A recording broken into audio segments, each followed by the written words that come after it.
Marimari Compuche, Paula Buenumilla Pingen Inche, Inche Tacón, que lenta Mapuzun Eretua Intro Quinchemu, Inchinta Intro Kidmu Kimeltu que Inta Mapuzungun, Ka Yeninta Quiñe Quezauta Coneltun Mapuzungun Meo, Ka Kimeltu Mapuzungun Meo, Wal Mapumo.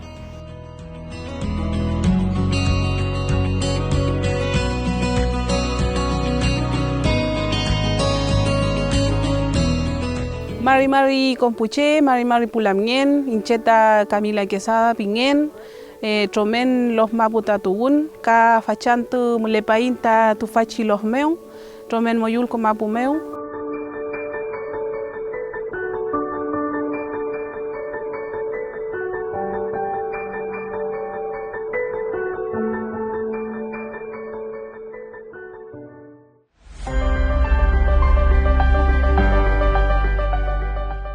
Marimari Pulamien, Marimari Compuche, Alina Namukura Rodenkirchen Tainche, Konkulenta Tufachi Chokin, Tawun Pingelu, Fantepumu ta Mulen Tani Mapu.